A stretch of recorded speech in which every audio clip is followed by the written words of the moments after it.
6 octobre 2010. Saint-Quay-Portrieux est le théâtre d'une bien mystérieuse disparition. Véronique Duchesne, agent immobilier de 47 ans, se volatilise en milieu de journée après avoir déjeuné avec son mari, Thierry Meunier. Elle me dit, je vais chercher des cigarettes au bureau de tabac sur le port. Et puis elle n'est pas revenue. La dernière fois que Véronique a été vue, elle marchait sur la plage. 3 jours plus tard, son corps est découvert dans les rochers. Véronique Duchesne n'est pas morte noyée, elle a été assassinée. 10 ans plus tard, ce crime n'a toujours pas été résolu. Et un homme est au centre de l'enquête, c'est son mari, Thierry Meunier. Pour enquête criminelle, il parle et répond des accusations portées contre lui. L'enquête a été bâclée. Moi, j'ai ma conscience, et j'ai la conscience tranquille. Ils se sont focalisés sur moi. Je n'ai rien à me reprocher, je n'ai rien fait. Pourtant, vous allez voir que dans la vie de cet homme et dans le couple qu'il formait avec la victime, il y a de nombreuses zones d'ombre et des éléments troublants. Alors, Thierry Meunier, ce mari que tout semble accuser, est-il un assassin machiavélique ou un coupable idéal, victime des apparences? Je dis Véro, maintenant c'est maintenant qu'il faut que tu partes quoi. Et elle m'a bien dit, je ne peux pas, je ne peux plus. Elle avait du rouge à lèvres, elle était coquette. Elle avait vraiment pas l'air de quelqu'un qui allait mettre fin à ses jours. Est-ce qu'elle s'est endormie? Est-ce qu'une vague est arrivée, l'a emmenée? En fait, on se pose toutes les questions. On a le sentiment que Thierry Meunier cherche à orienter les enquêteurs vers la thèse du suicide. C'est moi, le propre frère, qui était reconnaître le corps, et donc pas le mari. Ma sœur était enterrée le samedi. 2 jours après, il allait jouer au tennis. On est parti du postulat que c'était Thierry Meunier qui avait tué son épouse. Alors après, tout devient suspect. Véronique s'est retrouvée sous l'emprise quasi totale de son mari. Le piège s'est refermé sur elle.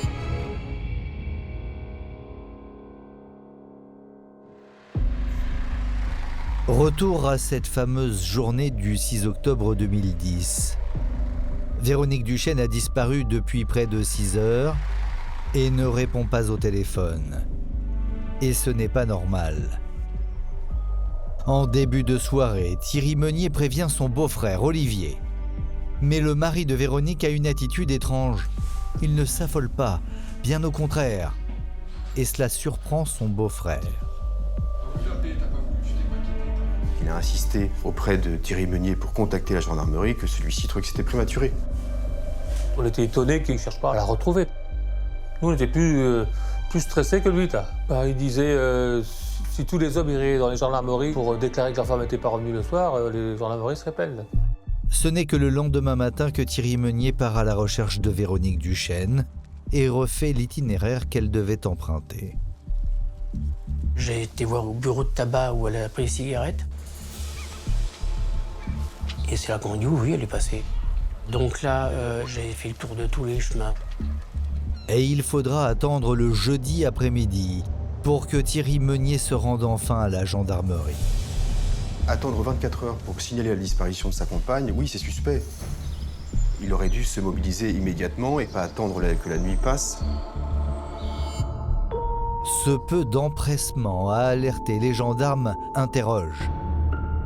Mais devant notre caméra, Thierry Meunier conteste avoir pris à la légère la disparition de sa femme. C'est facile après coup de dire si j'avais su. Moi aussi, je me suis dit plein de fois, des milliers de fois, qu'est-ce que j'aurais dû faire? Qu'est-ce que je n'ai pas fait? En fait, si Thierry Meunier a tardé à réagir, c'est que selon lui, il était déjà trop tard. Dès le début, il affirme avoir repéré dans leur maison des indices qui laissent craindre le pire. Thierry Meunier nous a dit que, bizarrement, ce jour-là, il n'avait jamais vu la maison aussi propre. Tout le linge rangé, les brosses à dents mises bien droites, et que pour lui, ça pouvait être un signe qu'elle aurait pu bien ranger la maison avant de partir, quoi. Thierry Meunier aurait aussi remarqué une autre chose anormale. C'est la photo de la grand-mère de Véronique dans la bibliothèque. Elle aurait été déplacée. Quand vous voyez un cadre retourné d'une personne que l'on aime par-dessus tout, ça vous étonne. Et toujours selon Thierry Meunier, c'est au cimetière que Véronique aurait laissé le signe le plus inquiétant. Un élément qui va l'interpeller, c'est le fait qu'il retrouve un bouquet de fleurs sur la tombe des grands-parents. Ce qui, pour lui, signifierait l'ultime adieu de son épouse en disant que malheureusement, elle le rejoindra bientôt. On a le sentiment que Thierry Meunier cherche à orienter les enquêteurs vers la thèse du suicide. À première vue, cette thèse du suicide semble crédible. Car ces derniers temps, Véronique Duchesne n'allait pas bien. Son papa est décédé au mois de mai. Ça a été très dur. Elle était triste du matin au soir. Et elle se mettait sur la terrasse et elle fumait. Elle était vraiment dans un état lamentable. Lamentable. Elle mangeait plus. Elle pleurait. Véronique Duchesne était aussi fâchée avec ses 2 filles, nées d'un premier mariage. Les filles avaient très mal vécu la séparation. Elle était effondrée que ses filles ne veuillent plus même la voir.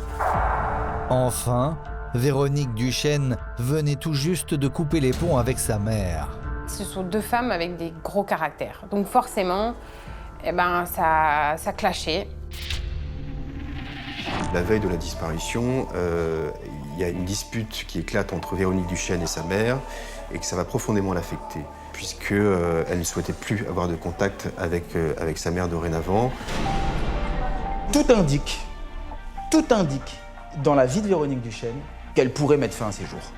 Tout va mal. Pour moi, le suicide était acté. Au fil des heures, l'hypothèse d'un geste désespéré paraît se confirmer. Le 8 octobre, vers 10h du matin, 2 pêcheurs à pied font une première découverte sur l'île de la Comtesse. Ils vont découvrir un châle beige. C'est un châle poncho assez grand.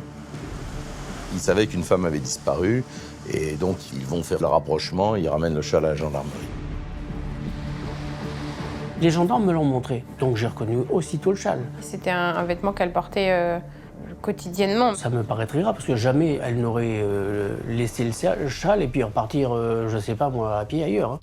Véronique Duchesne serait donc allée sur l'île de la Comtesse avant de disparaître. Et cela n'est pas de bon augure, car elle s'y réfugiait dans les moments difficiles. Quand elle avait un petit coup de mou, ça lui permettait de s'évader et de prendre un moment seul.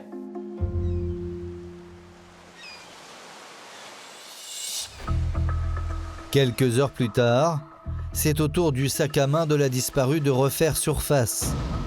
Et son contenu semble ne laisser aucun doute. Il y avait 2 chapelets, un livre de prière et également des médicaments dans ce sac à main. Des médicaments, c'est pas anodin, c'est des anxiolytiques, c'est des médicaments pour vous endormir. La quantité de boîtes était anormale. Est-ce qu'elle s'est endormie? Est-ce qu'une vague est arrivée, l'a emmenée? Après, c'est compliqué. En clair, pour Thierry Meunier, Véronique Duchesne aurait avalé des somnifères, puis la marée aurait emporté son corps au large. 72 heures après la disparition, tout porte à croire que le mari avait vu juste. Du côté de la pointe de Minard, à 15 km de Sacquet-Portrieux par la côte, un père et son fils font une macabre découverte puisqu'ils aperçoivent un corps. Corps qui a été donc ramené par la mer au bord de la plage. Corps de femme vêtu d'un jean et d'un pullover de couleur verte. C'est Véronique Duchesne, la disparue de la plage de la Comtesse.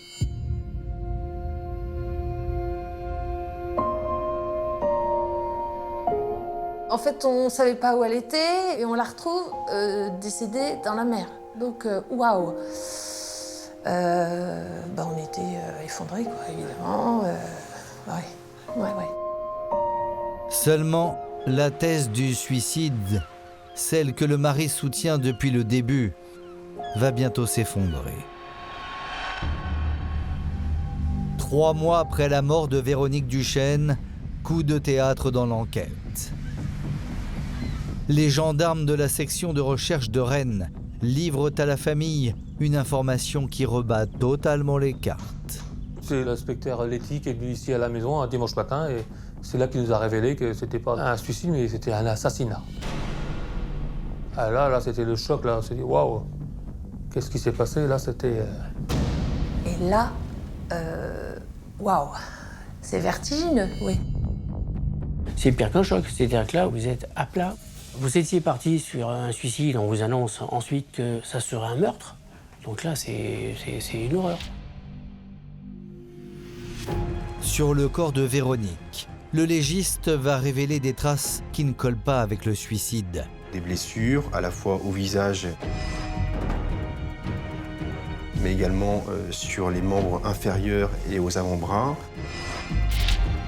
Véronique Duchesne s'est fait frapper et plutôt violemment parce qu'elle n'est cassée.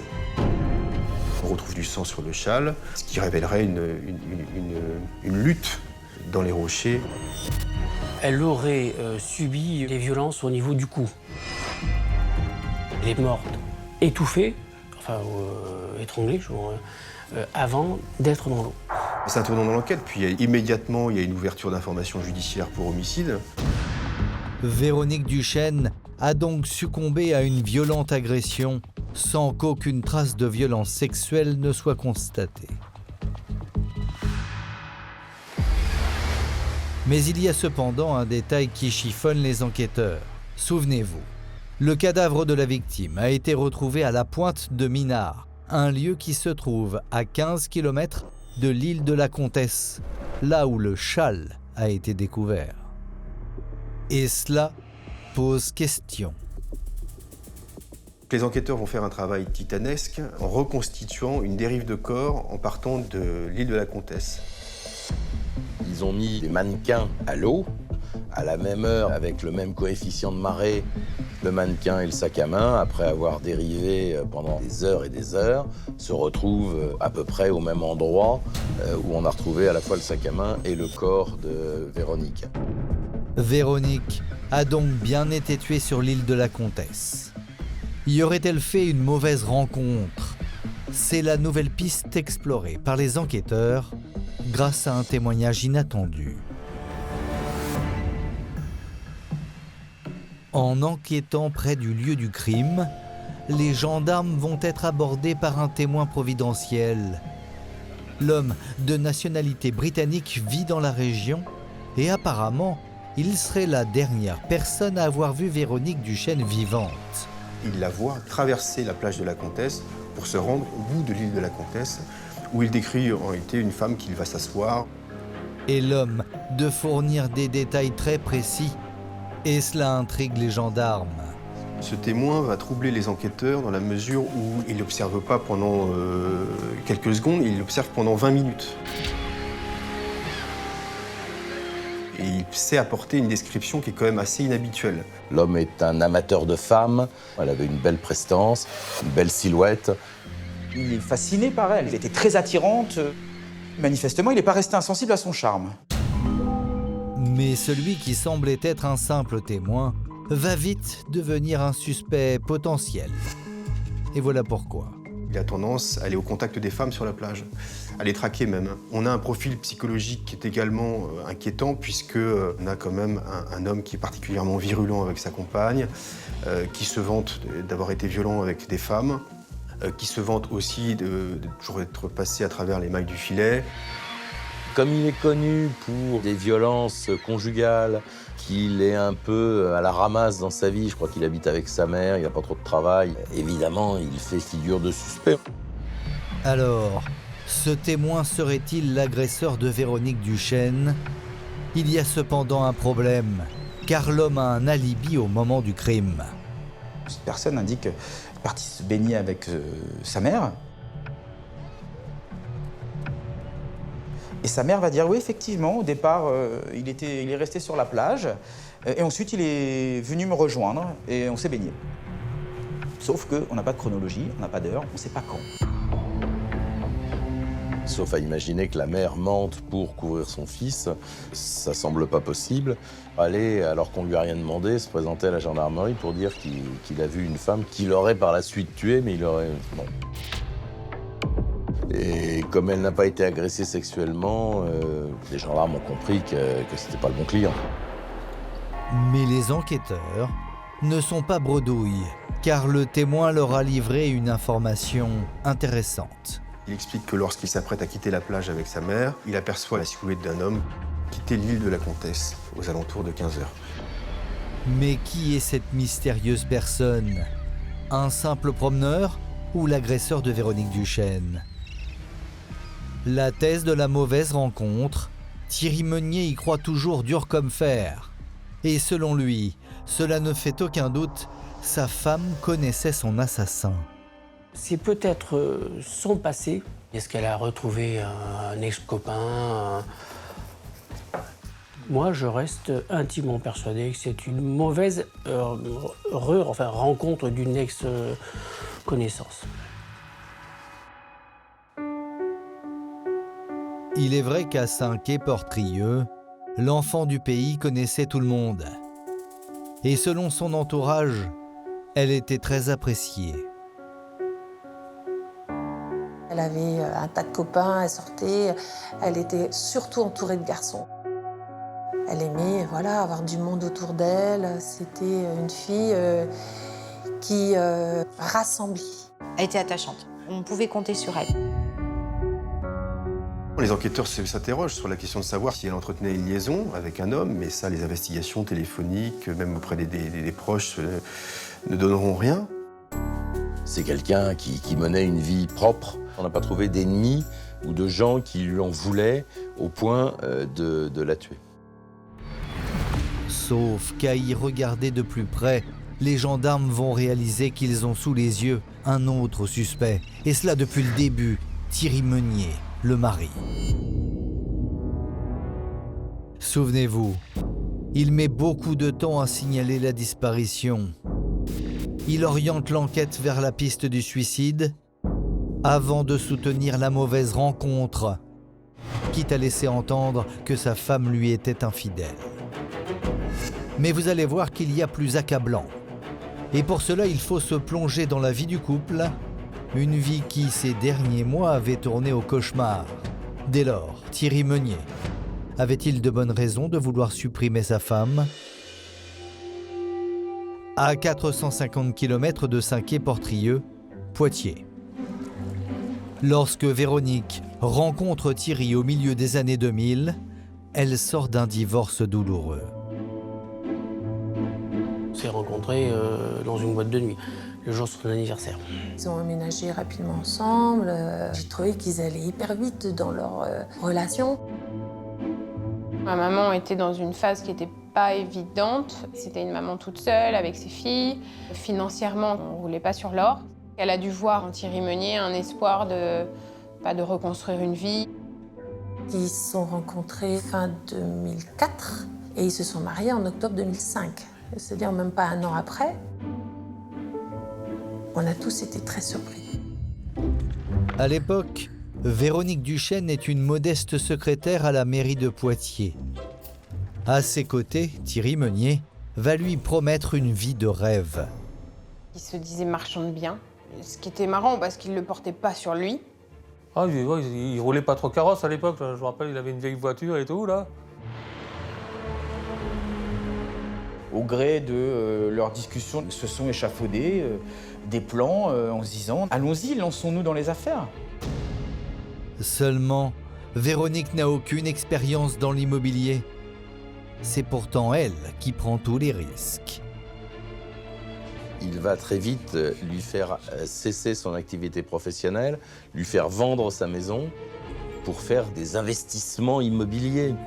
Moi, je lui dis, je ne sais pas si j'aurais vendu mon bien. Est-ce que vous n'auriez pas pu faire un emprunt? Au moins, tu aurais gardé quelque chose pour toi et tout ça. Ah non. Fallait aller de l'avant.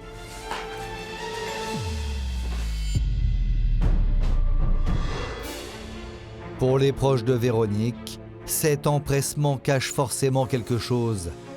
Et ils vont vite en avoir le cœur net.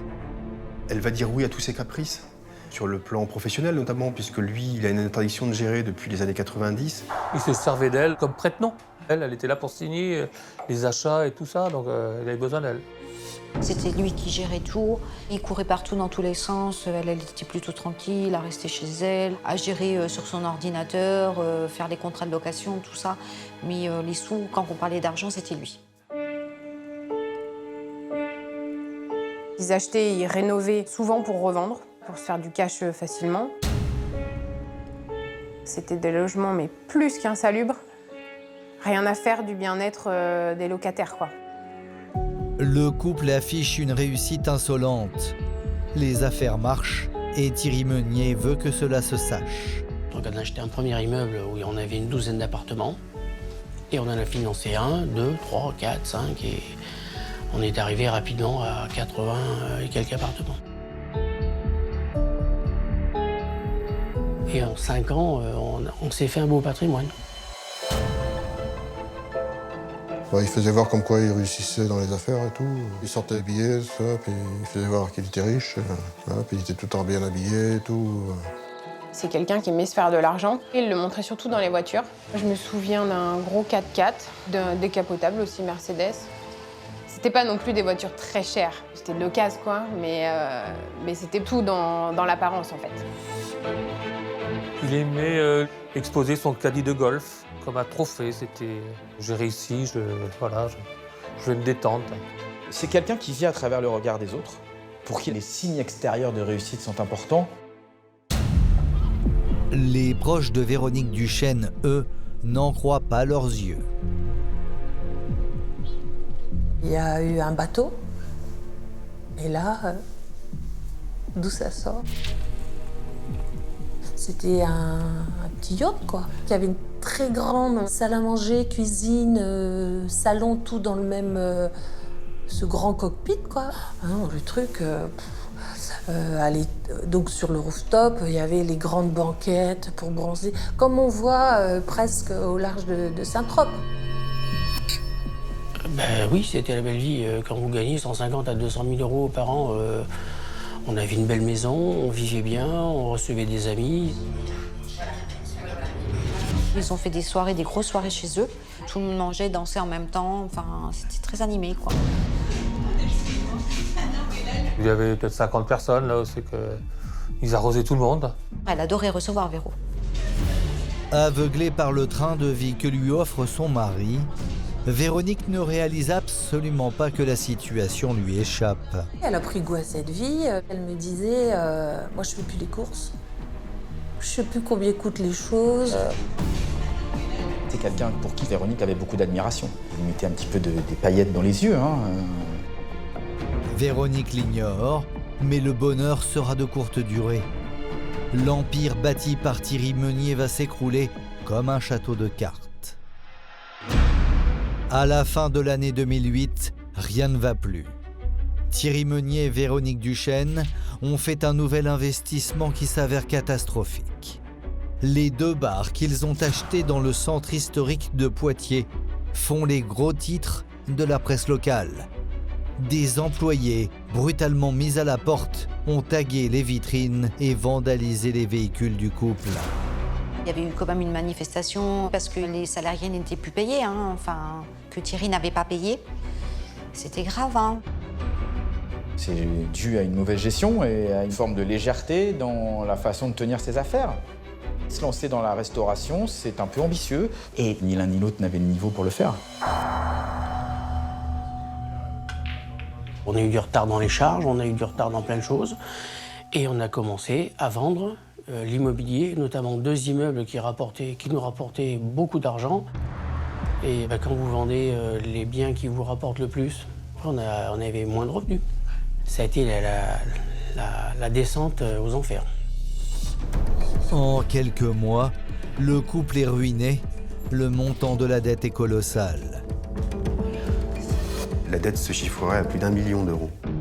Et c'est pour Véronique Duchesne que la situation est la plus délicate. Car souvenez-vous, Son mari étant interdit d'exercer dans l'immobilier, c'est sa signature à elle qui est sur tous les documents. Officiellement, elle est la seule responsable du million de dettes. Et elle m'a bien dit, je ne peux pas, je ne peux plus. Je ne peux pas, je ne peux plus. Et c'est là que j'ai compris que elle était mouillée jusqu'au cou, quoi. Malheureusement, elle a été prise dans un engrenage et elle n'a pas pu s'en sortir, quoi. Comment elle a pu se laisser embarquer dans des histoires pareilles? Parce que c'était quelqu'un d'extrêmement sage. Elle a toujours tenu ses comptes et elle faisait extrêmement attention. Un sou, c'était un sou, vraiment. C'est dramatique, parce qu'elle s'est laissée aveuglée par un fou, quoi. Par un fou. Qu'elle a été manipulée, quoi. Et que c'était pas du tout son style. Franchement, ma mère n'était pas du tout une personne influençable. Mais il a réussi à complètement effacer son caractère. Au départ, on la sent forte, mais non. En fait, non, elle n'est pas forte, Véro. Elle était très fragile. Psychologiquement, elle était très fragile. Et il savait. Il le savait. Pour les proches de Véronique, Thierry Meunier a peu à peu isolé sa femme pour prendre le contrôle sur elle. Ça lui faisait du bien de dévaloriser les autres. Et il pouvait être très blessant dans ses mots. Très, très blessant. Elle avait une certaine crainte de lui, je pense. Oui, il ne devait pas être facile tous les jours, je pense. Ouais. Il l'a isolée, mais de manière très, très subtile, puisque moi, ils m'ont offert la location d'un appartement. Ma petite sœur, elle, a été mise en pension, à quelques centaines de mètres de la maison. Clairement, il voulait garder ma mère pour lui tout seul et il nous a toutes les deux mises à l'écart. Mais il la quittait jamais vraiment des yeux. Où, si elle venait nous voir, il arrivait pratiquement aussitôt. Elle n'était jamais seule. Le premier été où on a fêté son anniversaire, je dirais qu'il y avait une vingtaine de personnes. L'année d'après, une dizaine. Et l'année d'après, je crois qu'il n'y avait que 2 personnes. Ça m'a mis la puce à l'oreille. Je trouvais bizarre qu'il y avait de moins en moins de monde autour d'eux. Véronique s'est retrouvée sous l'emprise quasi totale de son mari. Le piège s'est refermé sur elle. En pensant trouver l'amour, elle a trouvé la catastrophe et la ruine. Isolée et criblée de dettes, Véronique tombe en dépression et se met à boire. Elle n'était plus elle-même, on va dire.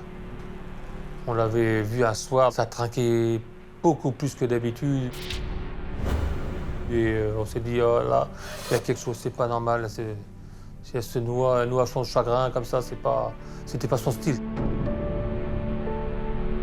Il a mis notre sœur dans l'alcool. Complètement. Elle était dépendante de l'alcool.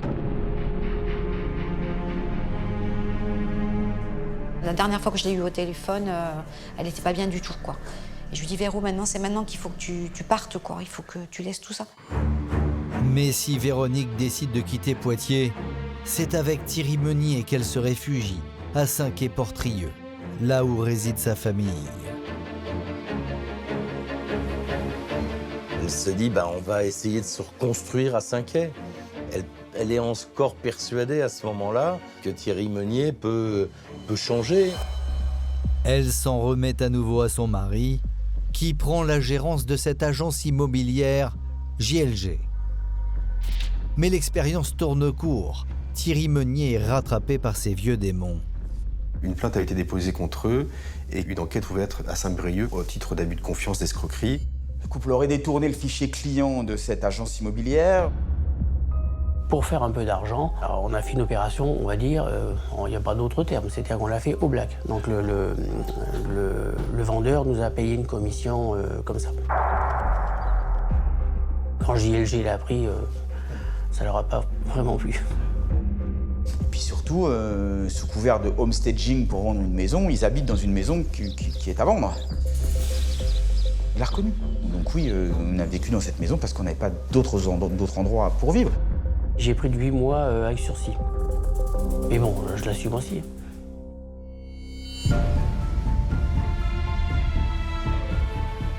Pour la famille de Véronique, c'est ce nouvel échec qui a précipité sa fin tragique. Et voici comment. Les déboires judiciaires de Thierry Meunier ont fait sur Véronique Duchesne l'effet d'un électrochoc. Cette fois-ci, elle est à bout. Elle ne veut plus être la complice soumise de son mari. Ma sœur voulait partir, voulait le quitter. Elle voulait rester avec nous, même reprendre un petit job. Elle voulait fuir toute la vie qu'elle avait connue. Tout n'était que magouille et compagnie. C'était pas elle. Ah non. Être libérée de tout ce poids, avec le recul, mais quelle charge mentale! Et c'est justement en voulant se libérer de ce poids que les tensions au sein du couple vont éclater au grand jour. La veille de sa disparition, Véronique révèle à son frère être de nouveau dans une mauvaise passe, et cela rend son mari furieux.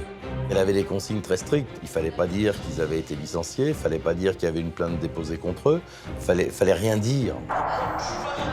Thierry Meunier se braque immédiatement contre Véronique Duchesne en lui disant « On n'en parle pas devant ton frère et sa belle-sœur, c'est pas leur problème et je ne veux pas que ça se sache. » Alors là, ce jour-là, on a vraiment vu son regard noir, les yeux noirs. Là, il devient fou, parce qu'elle lui échappe, sa chose lui échappe. Elle avait du mal à faire semblant. Donc fondamentalement, au moment donné, il y a eu un point de rupture. L'emprise qu'il avait installée était en train de voler en éclats. Il lui a même dit « Toi, ta gueule, ta gueule, ta gueule ». Et à partir de là, on s'est vraiment dit « Tu dois être un drôle de coco, toi ». On a vu sa vraie identité, là.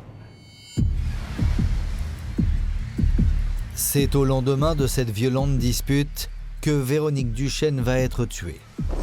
Alors s'agit-il vraiment d'un hasard? Ou Thierry Meunier aurait-il craint que sa femme, devenue incontrôlable, ne dénonce tout ce qu'elle savait? Il était arrivé au bout du processus avec ma mère, c'est-à-dire voilà, ils avaient plus d'argent, et il l'avait complètement dépouillé. Physiquement, il en avait fait une loque. La solution finale, c'était de s'en débarrasser pour recommencer à nouveau son business. En effet, Véronique n'aurait pas été un cas isolé, bien au contraire. Les gendarmes interrogent les anciennes compagnes de Thierry Meunier et toutes affirment avoir été utilisées par ce beau parleur. Plus il gratte, plus il découvre un personnage sombre, une vie sentimentale compliquée, beaucoup de femmes, toujours à peu près les mêmes profils. C'est-à-dire les femmes qui étaient esseulées. Fragiles, donc vulnérables, faciles à abuser. Toutes des jeunes divorcées avec un peu d'argent. Elles diront toutes sensiblement la même chose. Tout allait bien dans leur vie jusqu'au jour où elles ont rencontré Thierry Meunier, lequel les a ruinées. Thierry Meunier aurait-il un mode opératoire consistant à vivre au crochet de ses compagnes? Son attitude après le meurtre de sa femme pourrait le confirmer. Ma sœur était enterrée le samedi. Des 2 jours après, il allait jouer au tennis. Il a été vu sur les cours de tennis.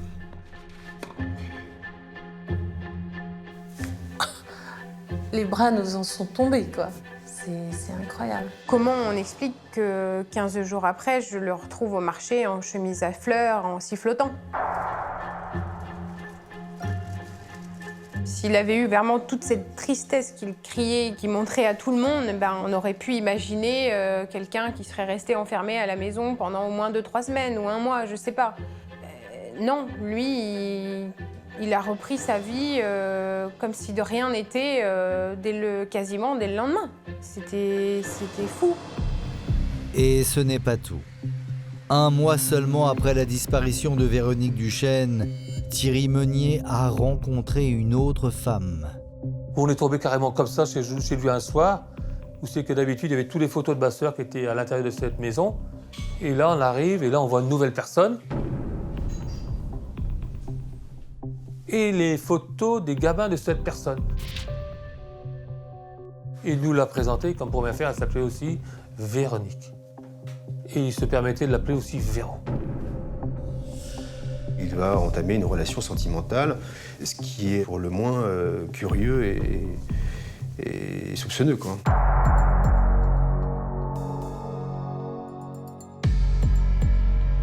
Il y a un délit légal de deuil.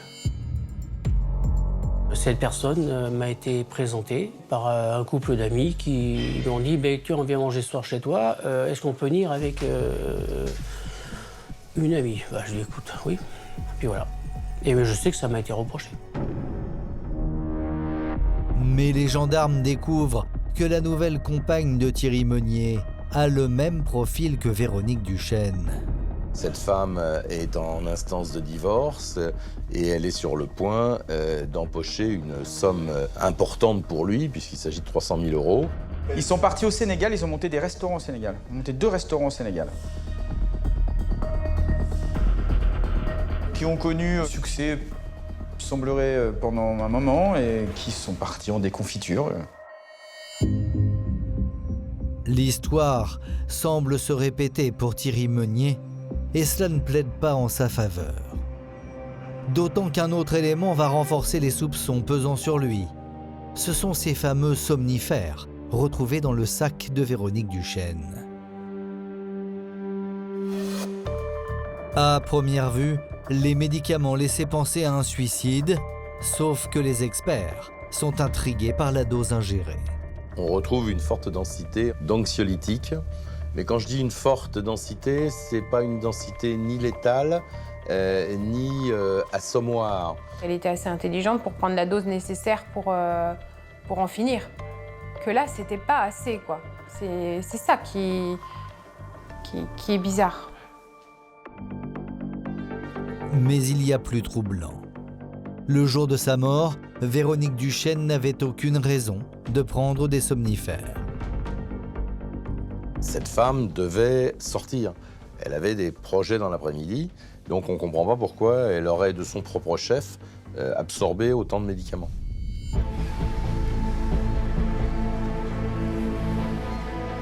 La veille, elle avait dit à la femme donc, de mon frère qu'elle irait sur l'île de la Comtesse lire.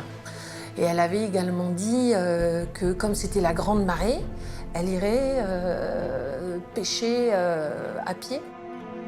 Les derniers moments où ma maman était vue, elle est allée acheter des cigarettes, elle avait du rouge à lèvres, elle était coquette. Elle avait vraiment pas l'air de quelqu'un qui allait mettre fin à ses jours. D'où cette nouvelle hypothèse. Véronique Duchesne aurait-elle pu prendre ses somnifères à son insu? Et notamment lors de son dernier déjeuner pris avec son mari. Bien évidemment, les gendarmes vont lui poser la question, qui lui a préparé à manger le dernier? Est-ce que c'est elle ou vous? J'aurais répondu que c'était toujours moi, étant donné que c'est toujours moi qui les a mangés. Donc, De là à imaginer que c'est son mari qui aurait mis dans le repas les cachets, il n'y a qu'un pas.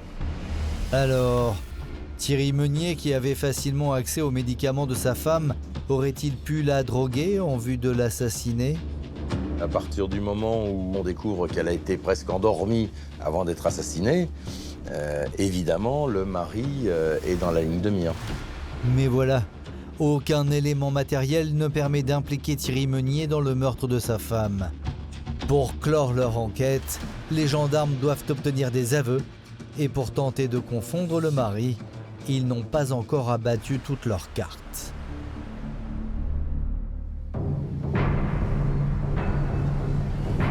Le 16 janvier 2011, les gendarmes débarquent chez Thierry Meunier.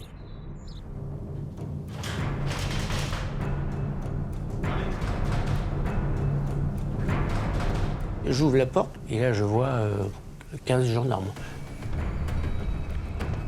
Et donc, veuillez nous suivre, vous allez être interrogés.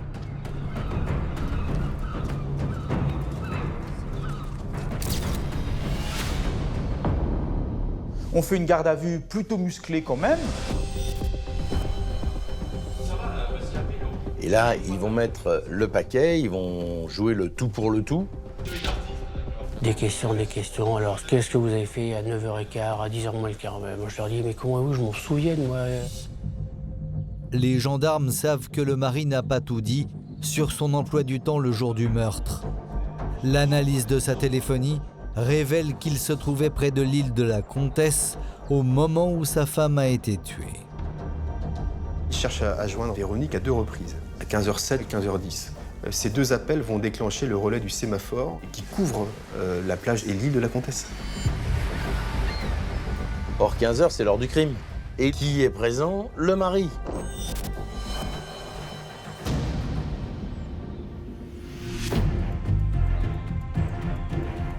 Dans un premier temps, Thierry Meunier conteste être allé sur l'île de la Comtesse et sur la plage de la Comtesse. Alors pourquoi mentir? Qu'est-ce qu'il faisait là-bas au moment de son décès? C'est quand même très très louche. Pour les gendarmes, c'est un mensonge massif, un élément massu. Trahi par son téléphone, Thierry Meunier va retrouver la mémoire. Celui-ci va finir par reconnaître s'être rendu à proximité de la plage de la Comtesse à pied et avoir passé ces 2 appels. Effectivement, elle n'était pas revenue, donc je me suis dit, je vais aller à sa rencontre. Éventuellement, je vais la voir. Qu'il a regardé, qu'il n'y avait personne et qu'il est reparti. Il faut quand même essayer d'imaginer que c'est 3 mois après qu'il m'interroge. On me l'aurait demandé 3 jours après. Je pense que je ne me serais pas trompé sur des heures ou sur des faits. Thierry Meunier aurait donc simplement oublié de dire qu'il était passé tout près des lieux du crime vers 15h. Par contre, il conteste toujours être allé sur les rochers de l'île de la Comtesse, là où sa femme a été tuée. Mais les gendarmes insistent, car l'après-midi du meurtre, il reste un grand trou dans son emploi du temps. Entre 15h10, c'est la date de votre dernier appel, et le moment où vous êtes identifié au supermarché en train de faire des courses, qu'est-ce que vous faites pendant ces 3 quarts d'heure? J'ai pas d'alibi dans le sens où je suis chez moi, et j'étais tout seul. Qu'est-ce que je vous dise? Quand vous n'avez pas grand-chose à faire, vous regardez la télévision, vous buvez un petit coup de rosé, et puis voilà. Le problème, c'est qu'il n'a pas d'alibi à l'heure du crime. Et qu'il a menti sur son parcours. Ces 2 éléments confortent les gendarmes dans leur idée. L'avocat de Thierry Meunier, lui, déplore une enquête à charge. On est parti du postulat que c'était Thierry Meunier qui avait tué son épouse. Alors après, tout devient suspect. Si vous n'avez pas d'alibi parce que vous alliez faire des courses à 15h30 et que pendant peut-être une demi-heure ou 45 minutes, vous avez regardé des vidéos, vous n'avez absolument rien fait, c'est suspect. Si vous n'avez pas appelé suffisamment vite les gendarmes, c'est suspect. Pour les enquêteurs, le scénario de l'assassinat de Véronique Duchesne semble maintenant très clair.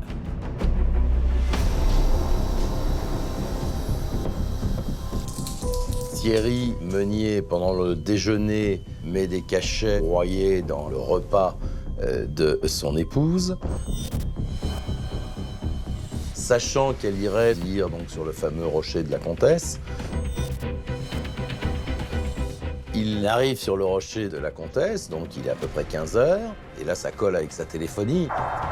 Il va vérifier qu'elle dort, l'idée étant de mettre les boîtes de cachets dans son sac à main. Et là, elle se serait réveillée. Une lutte aurait pu se dérouler, qu'elle aurait cherché à crier, qu'il l'aurait étranglé. Et ensuite, il serait parti faire des courses. Voilà Thierry Meunier qui va se dire « Tiens, je vais aller tuer mon épouse, donc l'assassiner, puisqu'il y a préméditation. Entre 14h30 et 15h50, je vais garer ma voiture, je vais venir, je vais aller la rejoindre, peut-être que des gens vont me voir. De là, je vais la frapper, je vais l'étrangler, et je vais aller faire mes courses pour avoir un alibi et je vais rentrer chez moi. Ça paraît fou, cet après-midi-là. Pour l'avocat de Thierry Meunier, ce scénario ne tient pas la route, d'autant que son client n'a pas vraiment le profil d'un criminel. Personne ne dira que Thierry Meunier est violent physiquement. Aucune violence conjugale, aucune violence d'aucun type à mettre sur le dos de M. Meunier, et que quelqu'un qui n'a jamais commis le moindre délit de sa vie en arrive à faire le crime parfait, eh bien, écoutez, c'est quelque chose qui me laisse perplexe. Mis sous pression par les gendarmes, Thierry Meunier nie en bloc et ne craque pas. Il me hurlait dessus. On vous répète pendant 2 jours, de toute manière, c'est vous. Alors à chaque fois c'était avoué, mais je dis qu'est-ce que j'avoue, je vais pas avouer ce que j'ai pas fait. Je n'ai pas tué Véronique, je n'ai jamais levé la main sur elle. C'est déjà suffisamment douloureux comme ça. Au bout de 45 heures de garde à vue, ce sont les gendarmes qui jettent l'éponge les premiers. Au grand désarroi de la famille Duchesne et des enquêteurs aussi, Thierry Meunier est remis en liberté à l'issue de sa garde à vue. Et puis ils me disent « Bon, vous pouvez y aller ». Et alors là, j'étais assis, mais je crois que j'aurais été debout, je tombais. Je dis « Mais je vais où ?» Parce que moi, je m'étais mis dans ma tête, ils vont m'amener en prison, je ne sais trop quoi. Ben, il me dit « Vous rentrez chez vous ?» Le jour-là, on m'a dit on a tout fait, on l'a cuisiné, c'est un tordu, on n'a rien réussi à en sortir de lui. Et pourtant, c'est pas détendre. Il y a assez d'éléments pour pouvoir renvoyer, à mon sens, Thierry Meunier devant la cour d'assises. Et il faut qu'il y ait un débat judiciaire sur tous ces éléments sur lesquels il a répondu systématiquement à côté. Il n'y a pas de réponse. 7 mois plus tard, le juge d'instruction de Saint-Brieuc convoque Thierry Meunier. La famille de Véronique Duchesne espère qu'il va être mis en examen pour meurtre sur conjoint. Mais à l'issue d'une longue audition, le magistrat en décide autrement. Il a estimé que Thierry Meunier ne devait pas être placé ou mis en examen, mais sous le statut de témoin assisté, considérant qu'il n'y avait pas suffisamment d'indices graves et concordants. C'est-à-dire qu'on a des soupçons, mais c'est comme si on n'en avait pas assez pour aller au bout du truc. Donc on ne met pas en examen, on met en témoin assisté. Ça permet à la justice de garder un œil sur lui et de lui dire « Attention, on ne vous oublie pas ». Quand j'ai appris qu'il avait été mis témoin assisté, j'ai pris conscience de sa potentielle implication. Puis ça a renforcé mes doutes. Il y a un mobile, il y a des mensonges, il y a des choses qui ont été dissimulées, il y a un comportement qui est particulier. Il y a des éléments. Pourtant, depuis la décision du juge de Saint-Brieuc, l'enquête n'a pas vraiment progressé. Et 10 ans ont passé. Aujourd'hui, l'affaire connaît pourtant un nouveau départ. Fort heureusement, un nouveau juge d'instruction est arrivé donc, à la tête de ce dossier. De nouvelles investigations sont en cours au sujet d'autres personnes qui se sont manifestées depuis lors. L'emploi du temps et les alibis des personnes présentes près de la plage de la Comtesse au moment du crime sont de nouveau vérifiés et approfondis. Dont celui du fameux témoin anglais au comportement suspect, le dernier à avoir vu Véronique Duchesne vivante. Mais Thierry Meunier n'y croit pas. Qu'il y ait un juge qui reprenne le dossier et qu'il le reprenne à zéro, j'en suis ravi. Mais pourquoi est-ce que 10 ans plus tard, pourquoi est-ce qu'il trouverait quelque chose? La famille de Véronique Duchesne, elle, s'impatiente.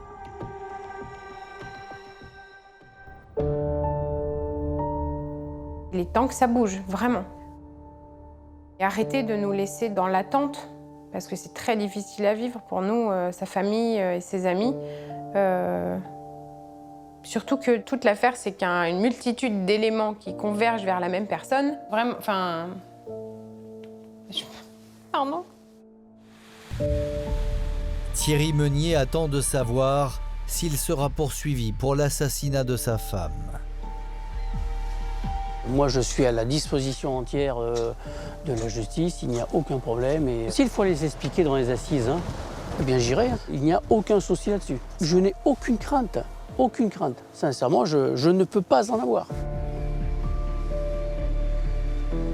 En attendant la fin de l'enquête, Thierry Meunier est toujours placé sous le statut de témoin assisté. Il est donc présumé innocent.